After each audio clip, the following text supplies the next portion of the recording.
What's up, everybody, and welcome back to Fireside Giants, powered by BetUS. I'm your host, Anthony Rivardo, joined by my co-host, Alex Wilson.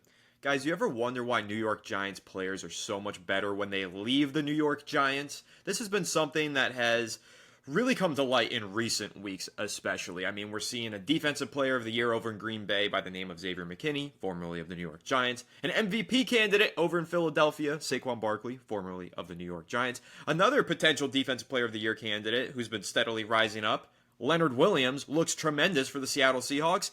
And so does Julian Love. I mean, there are just so many talented players that leave the New York Giants and have successful careers elsewhere. Why does this keep happening? Well, we're going to go ahead and try and break that down today, kind of give our thoughts and opinions on it, and have a discussion about the internal turmoil of the New York Giants organization and how it leads to dysfunction on the field, off the field, in the locker room, and why it allows players to get a change of scenery and become a whole lot better. Now, do we think that Daniel Jones is going to turn into an MVP for the Minnesota Vikings? Maybe not, but could he find a second wind in his career after leaving the Giants? Possibly, because it seems to be the trend for everybody. Everybody seems to do better when they leave here. Hell, even B.J. Hill. He went on to play in a Super Bowl with the Cincinnati Bengals. The names just keep coming to mind. The list goes on, and it has grown so long. So why does this keep happening? Alex, how are you doing today, my friend? And what are your thoughts and opinions on New York Giants players leaving and becoming 10 times better than they ever were in the Big Apple? I'm doing pretty good, and I think this is actually a really interesting conversation because it ends up going roundabout to the coaches. And, I was thinking this morning, throwing out some tweets out there, see what kind of people resonating with on X. And, I was thinking about why do the Giants not only and I think these two things are correlated, Anthony, why do players leave this team and perform elsewhere? And why do young players seem to regress after the first season? Those two things go hand in hand, in my opinion, because you look at players that go to more established teams that are already better, maybe not better, but better than the Giants, and maybe they've had the same DC or same OC for a couple of years, a more structured system, veterans, guys that know the system can usher them in and help them develop. And then the Giants, on the other hand, are watching Deonte Banks take massive steps in the wrong direction. I would be willing to guarantee the rookie class that we've seen this year and how good they've been, some of those guys regress in year two. And the reason is consistency. It's as simple as that, consistency. Now, some people will say that's why we shouldn't fire Joe Shane. That's why we shouldn't fire Brian Daboll, because we need to be more consistent. We need to have these guys in the building. My argument against that is immediately they're the ones doing the overturning of the coaching staff. They're the ones taking play calling away from Mike Kafka. They're the ones getting into feuds with Wink Martindale. They're the ones firing the Wilkes brothers. They're the ones getting rid of coaches and turning things over and putting new guys and new faces and new jobs. Our running backs coach is different this year. You know what I mean? How many times we've got to change positions and change these coaches, this coaching staff, these assistant coaches before it's a different guy every single year. Shane Bowen has been horrible this season for the Giants. I mean, the defenses, we are now at a historic pace right now. We have one interception this season. We are the worst defense in the history of the NFL in terms of interceptions right now. Like, we are setting records for the worst possible reason, and John Mara is going to sit there and not fire the guys that are responsible for doing it, right? The fallout of Wink Martindale, that should never have happened. Brian Daboll catastrophically, that fell apart. He had to go to I don't know if this is actually true, but I mean, he's been a lot calmer this season, hasn't been as hot-headed. Clearly, that was a big problem, and coaches were taking it the wrong way. They held Mike Kafka hostage. They wouldn't let him leave. They refused to let him go. And now his stock is in the gutter. He was a head coaching candidate last year. Now he's not even on the freaking list for coaching candidates. This is what the Giants do to people. They use them for their worth, and then they let them go worse than they came in. Why would anyone want to come here? Why would any coach, aspiring head coach, aspiring coordinator, aspiring GM, why would anyone want to come to this organization when all Brian Daboll and Joe Shane have done is churn them out and leave them in the gutter and leave them worse off than they were when they got here? Mike Kafka's a nobody now. Nobody, right? Shane Bowen's going to be a linebacker coach next year. You know what I mean? These guys are going to be nothing. And this is what this team has done. And it's not just coaches, it's players too. Julian Love, Leonard Williams, Saquon Barkley, Xavier McKinney. These guys were good players with the Giants. They were good players, but they're great elsewhere. Great. Because they're going into systems that were either established or had talent already entrenched for years. Leadership and consistency and talent to maximize them. Anthony, I'll let you get your 2 cents because I know it's kind of a broad subject here, but it's a lack of consistency. But the guys doing the decisions, making the inconsistency a reality are the head coach and general manager, and they need to be blamed for that, in my opinion. They do, and I'm going to take it a step further and say that it's actually more than just the head coach and general manager. We have to take a look at the entirety of this front office and the way that it's set up, because the Giants very clearly have a problem scouting talent, not just in the NFL draft, not just in free agency, but their own internal talent. They don't understand the players that they have and how desired they are by other teams. And the biggest problem that I had with Xavier McKinney, a lot of Giants fans would say, oh, he's not a Pro Bowler, he hasn't, he's not that good.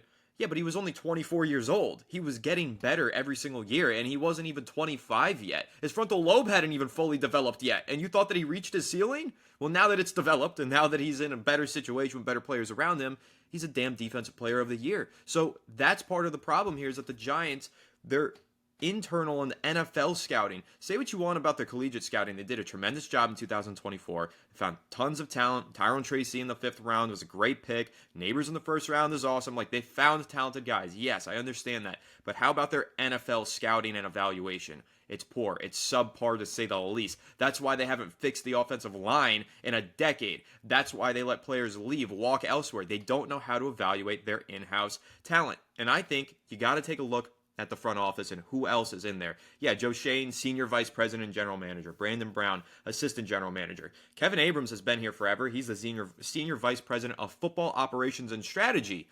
Have the Giants had a good football operation and strategy for the last decade that Kevin Abrams has been here? Maybe not. And I like Kevin Abrams, but I don't know. I don't know how I feel about that one. And if you keep going on here, I think that there is a guy. He's got a name. He's related to somebody, and he works in the front office. Do you know what he does, Alex? Do you know what this guy, Tim? It's Tim McDonald, right? Isn't he the one who evaluates the in-house talent? The brother-in-law or whatever the fuck of John Mara? Director of personnel or something. Correct. And he's a nepotism hire. He is the man who is responsible for scouting the in-house talent and saying, oh, this guy is this good and this guy is that good, and that's why we need to let this guy go. Yeah, obviously, at the end of the day, it's Joe Schoen's decision, but we have guys who are in this building with zero accreditation to being a football scout. That is not what this man is. That man is a sibling. He is a relative of somebody in the building, and that's why he has that job. We have been saying this, Alex. Remember a few weeks ago, we were just going down memory lane looking at old Fireside Giants videos. Since 2020, we have been complaining about the nepotism in this building. Nothing has changed. We've seen John Mara fire everybody, clean house, but he doesn't truly clean house. There's always holdovers. Kevin Abrams has been here for God knows how long. His family members have been in the organization holding truly important positions for God knows how long, and that is why the New York Giants can't get ahead of themselves. That's why they keep holding themselves back. They've got guys in the front office who have tunnel vision, who have their jobs just because there's nobody to tell them that they're not allowed to have those jobs. There's nobody who's willing to fire them and replace them with more capable people because they're related to the guy who's in charge of those decisions. It is a tremendous problem. It has been so detrimental to the operations of this organization. And that, to me, on top of the coaching, you made great points there, Alex, on top of the general manager, this is the reason why the Giants have such a problem with scouting and developing their own talent and why players get so much better when they leave. They don't know who they have in their building because they don't have a guy who's truly qualified and capable of scouting the talent in the building and determining to the general manager who should and shouldn't be a foundational piece of this team. I mean, to me, and here's the thing, I think that everyone can improve all the time. People can improve.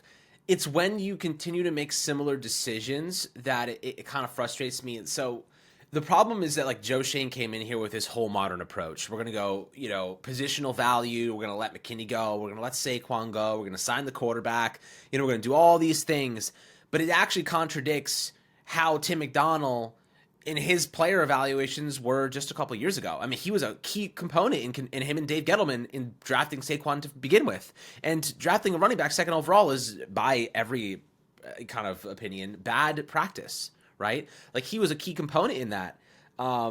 I don't want to sit here and like rip apart the guys who are never going to lose their jobs because it kind of makes me feel like it's a waste of time. Like, these guys are never getting fired, right? Like, Tim McDonald's never getting fired. Like, these people are never going to lose their jobs because John Mara does not have the nuts to do it.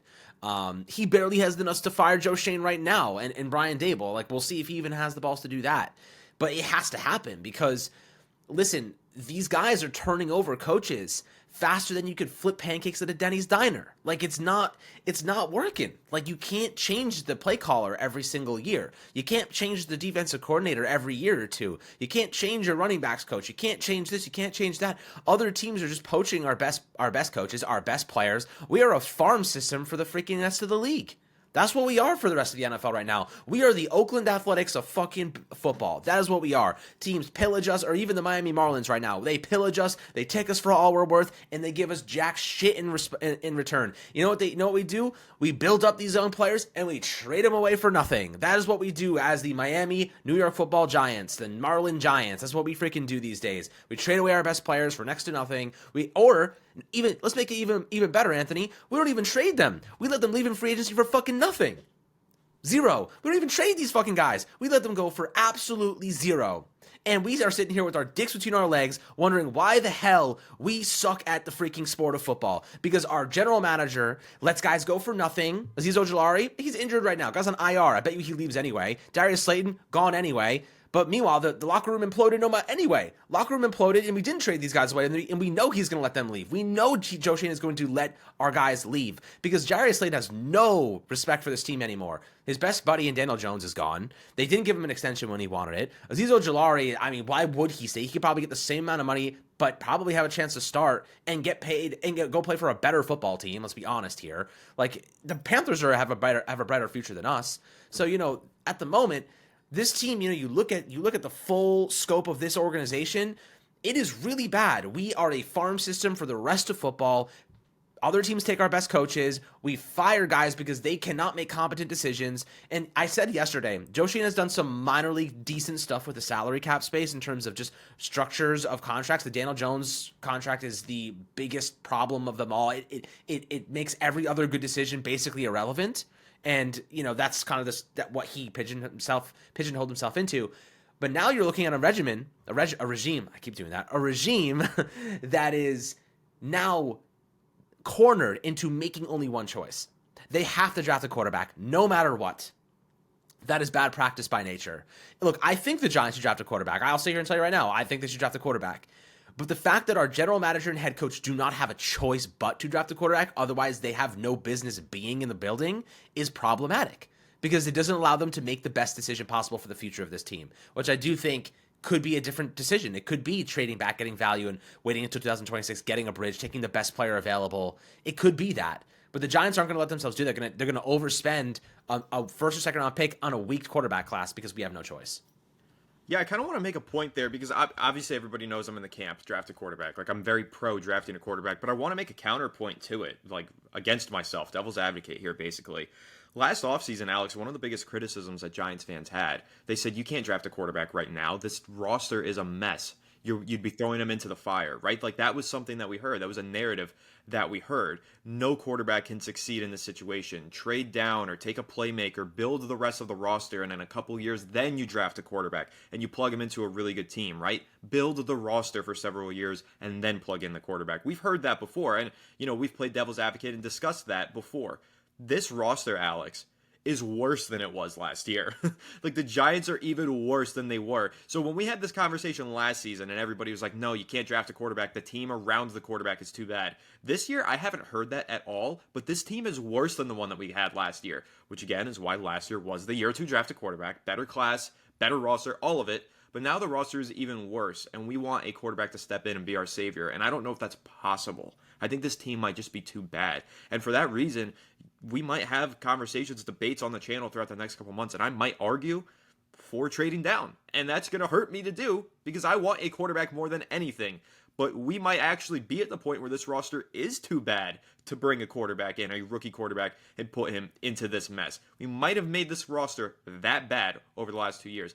Maybe we didn't. Maybe somebody steps in and they do have the Jaden Daniels effect. Totally possible, and I hope so. And I think that we will draft a quarterback, and I think that we should. But I do think there is an argument to building out the rest of the roster, like there was an argument for it last offseason. So Quick pause though, Alex, from all this talk about a bad football team. I want to talk about two really good football teams because it's Thursday. I'm ready for Thursday Night Football. Oftentimes, Alex, these Thursday Night Football games are shit. This one, I don't think so. This one should be a good one. Green Bay Packers versus Detroit Lions. These are two high-octane offenses, really good teams. And so I'm over on BetUS taking a look at the lines this week. And Alex, this might be a little bit of a controversial pick, but I do like Green Bay Packers to go over 24.5 points at -110. Reason being, they've cleared this line in back-to-back weeks. Jordan Love is fully healthy, and the Detroit Lions are banged up. Now, last time the Green Bay Packers faced the Detroit Lions, they did not clear this line. However, they had 4 trips to the red zone. They only scored 1 touchdown and 2 field goals. But they had the opportunities to clear this line with ease. They could have cleared this line. They could have scored more.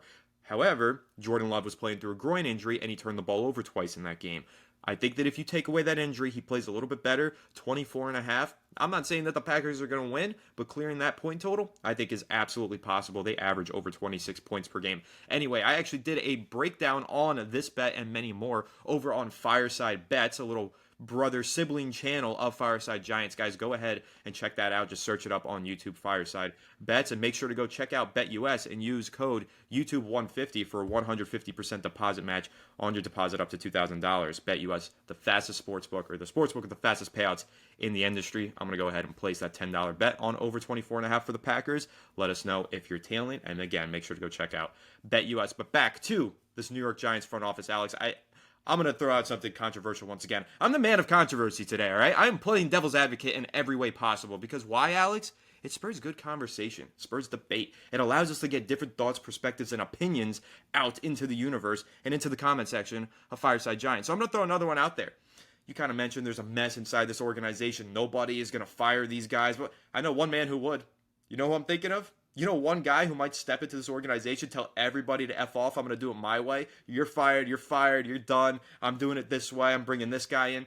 It's Bill Belichick, and I know Giants fans don't want to hear that. A lot of Giants fans think that Belichick's washed up, he's an old dinosaur, stop trying to recapture the past. Usually I would agree with you guys. I'm not the fan of retreads. I'm not the fan of going back into the past and pulling somebody into the future and thinking that it's going to work. But I will say this. If the New York Giants decide to fire Brian Daboll, they decide to go into a new direction, I don't think anybody wants to be here. I don't think there's a single man who's eager to be the head coach of the New York Giants after watching what happened to Joe Judge, after watching what happened to Ben McAdoo, and now Brian Daboll. I don't think there's many general managers that want to step in after seeing what happened to Joe Shane, Jerry Reese, and Dave Gettleman. But one man might want to be here because he has great respect for the organization and he has great pity on the way the organization has fallen. And that's Bill Belichick. And I think that he might be the only guy who's willing to take this job and do what needs to be done. Hit the reboot button, fire everybody, reset, and then we might actually get a proper talent evaluator in here, Alex, to look at the roster and say, hey, this guy's still rising. Let's sign him to an extension.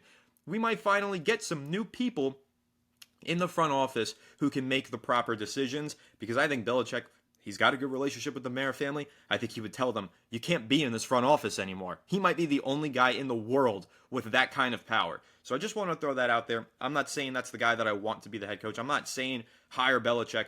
That's not what I'm saying, guys. Don't put the words in my mouth. I'm just throwing an idea out there, and I'm kind of tested feelers. I want to see how you guys feel about that in the comments section. Are any of you pro-Belichick? Are any of you really anti-Belichick? What are your thoughts on the fact that Belichick has the power to tell John Mara, F off, I'm doing it my way? I think that is something interesting and just a little idea that we can roll the dice with and kind of play with over the next few months, Alex. But, you know, when we're looking at this front office, I'm looking at the names of it right now. Alex, do you have it pulled up? If you go to the Giants website, front office, there are a lot of different guys on here. They've got a director of pro scouting, director of player personnel. They have multiple college area scouts, multiple pro scouts. What are the pro scouts doing, right? I feel like the Giants haven't really made a tremendous free agency signing in years. I feel like they haven't had a great extension signed for one of their in-house talents other than Dexter Lawrence in a long time. I'm not sure what's going on in this building with all of these different names. What are any of you accomplishing? It's really bewildering to me. Yeah, I mean, look, I think there also is a separation between like the ideas that they bring up and the ones that are actually executed. So it's possible that there's a couple of guys in there that are like coming up with good ideas, and Joe Shane's like, yeah, screw you guys, we're going to go and sign this bum instead. So, Mark Lewinsky being the latest of the bunch to not work out on the offensive line. I mean, he's also, by the way, back with the Colts playing well. That's another one you can add to the freaking list of players that go back and do. And he was horrible. He was good, horrible with the Giants, back to the Colts, and is good again. The Colts aren't even like a great team. Like, you're talking about incapable. And I like Carmen Brasillo, but what could you possibly do when the offense around it is just so compromised, right? The processing, the calls. I mean, Daniel Jones made a couple of mistakes that were like he didn't like motion guys over, and like there was a sack because it was a free rusher. We saw that happen a couple weeks ago. But listen, this team is flawed in so many ways, and it doesn't end with the players. It starts with the coaches. It starts with the front office and the personnel decisions. And as I said earlier, I think Joe Schoen has made some decent contractual decisions, but it's what he's done with the money that really confuses me. It's what he's done with the allocated assets that have been really polarizing. And I think Anthony and I are going to do like if we were running the team, what would we do? What would the path ahead be? I think we're going to do something like that within the next couple of months, because obviously we have a long offseason ahead of us as well. And it feels like the offseason already, and we're only in, week 14. So, that's where we are right now. I can't believe we have 4 more weeks left, and this team is still trying to even survive. But this is the worst I've seen the Giants roster. I mean, with the injuries and players that we aren't even factoring in, the regression of multiple key assets. I mean, we're talking about first round picks that are just getting worse, like from their college days. Evan Neal, I mean, Kayvon Thibodeau, he hasn't lived up to potential. I think he's a good player, but not consistent. Deontay Banks has regressed. Like we're seeing talented individuals here, guys. Like Kayvon Thibodeau is a very talented individual. Deontay Banks is a very talented individual.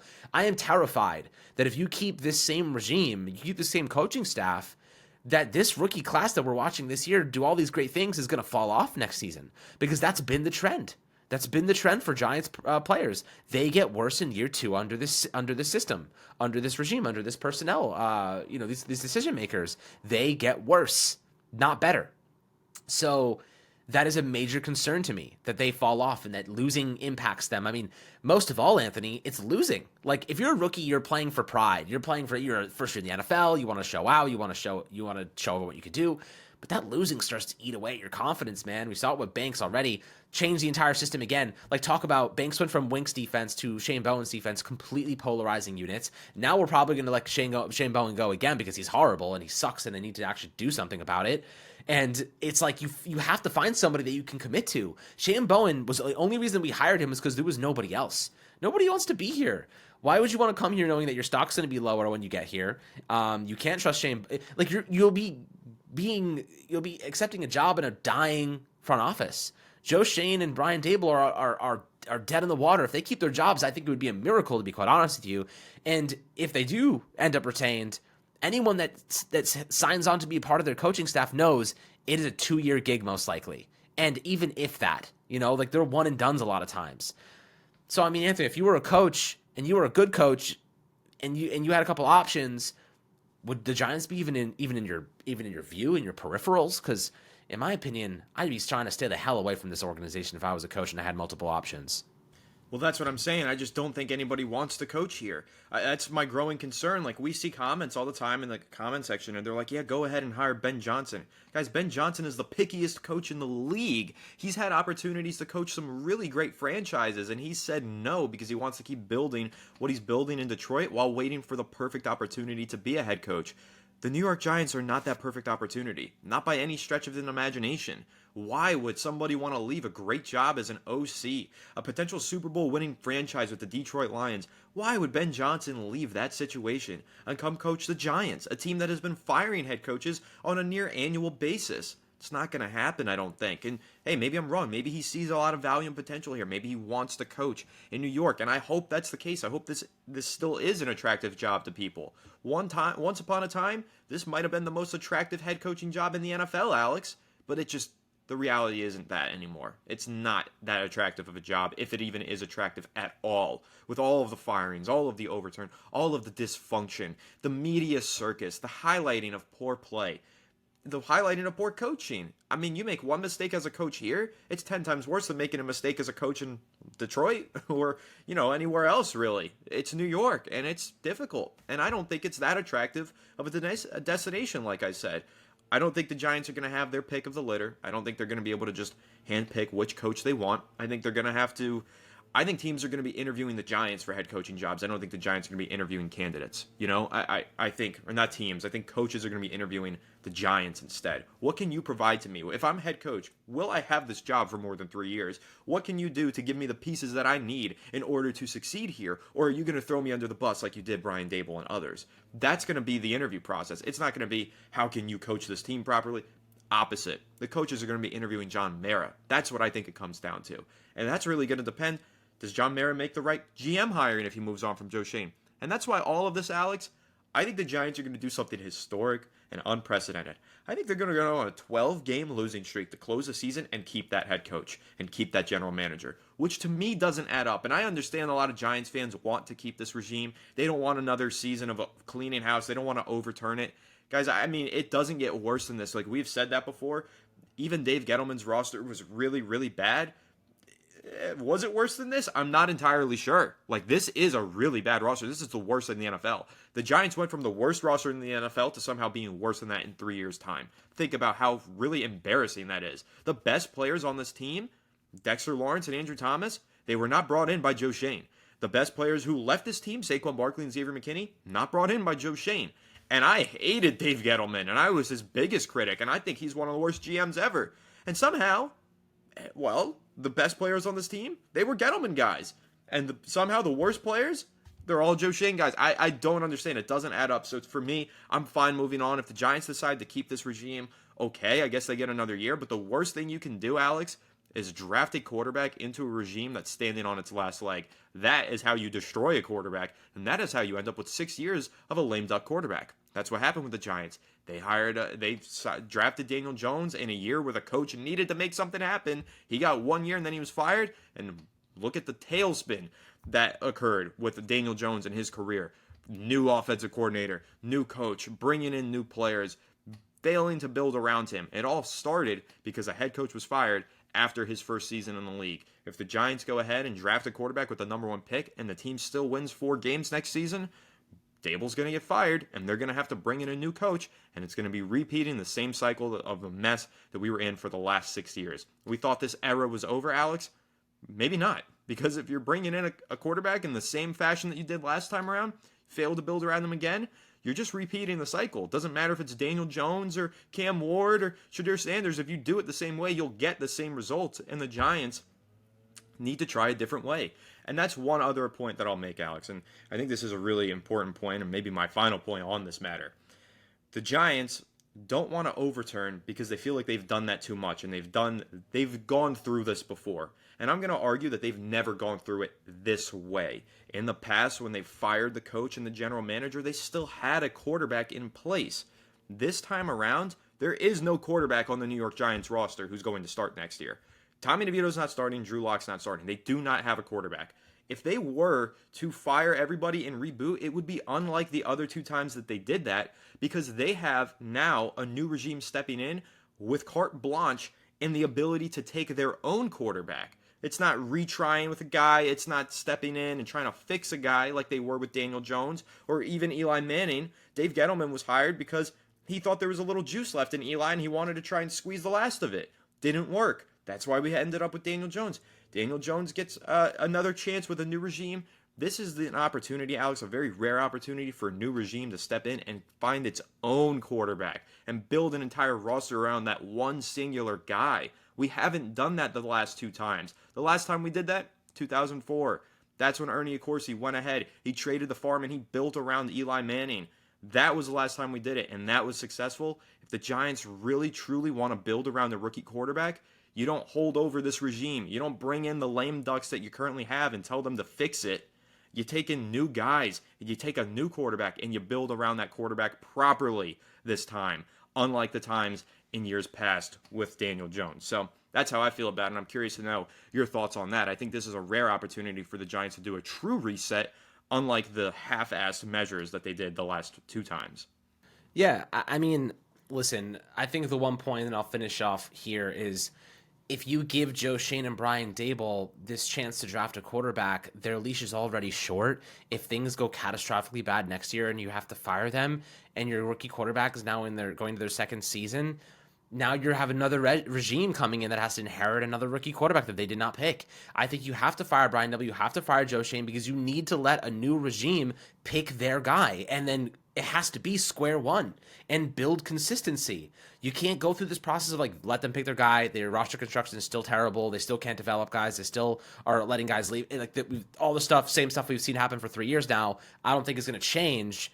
And then they get fired and you have to do the whole thing over again. You need to start, like, you have to cut bait now, start from square one, and build up from the ground up.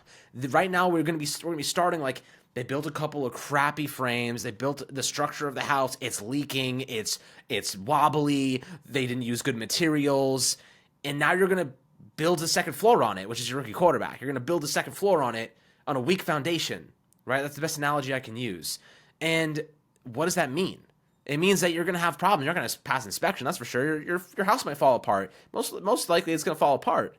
And you're going to have to face the same situation 2 years from now, where your rookie quarterback's now being turned over with a new regime who is inheriting a guy they don't want or potentially did not like. And you're pigeonholing them into taking what you already have.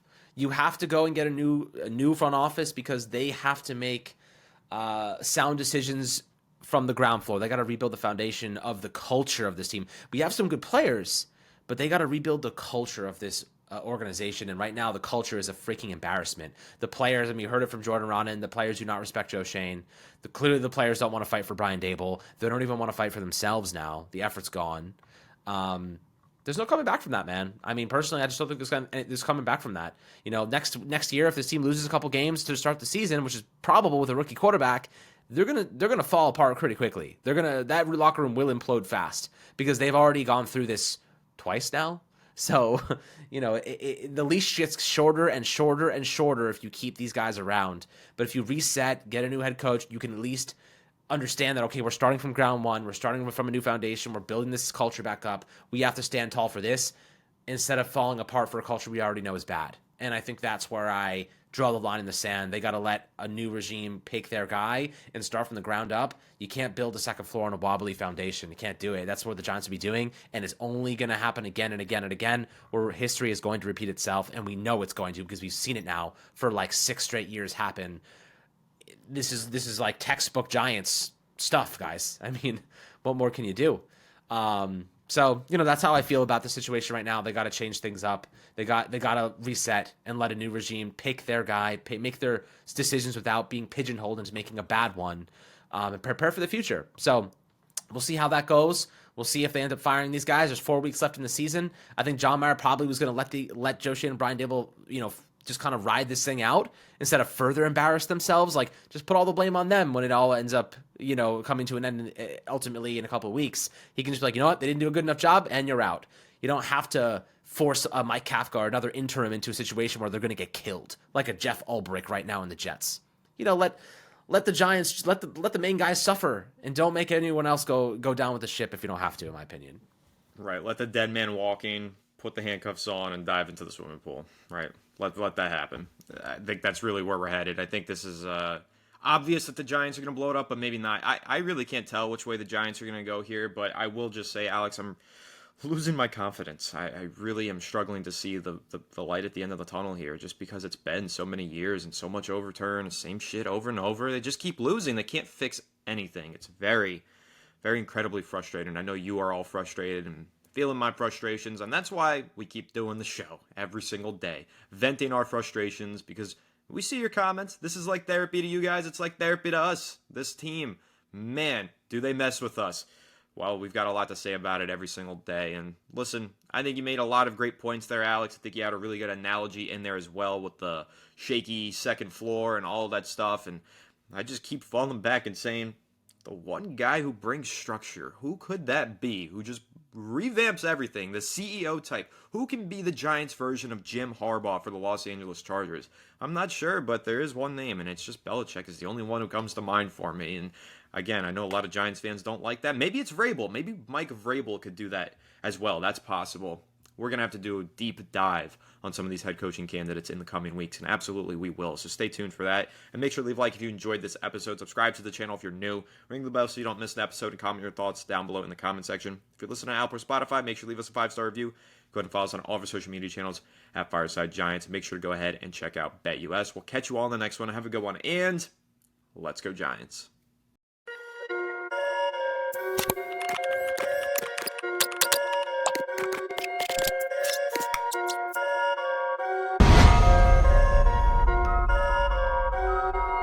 Perfect.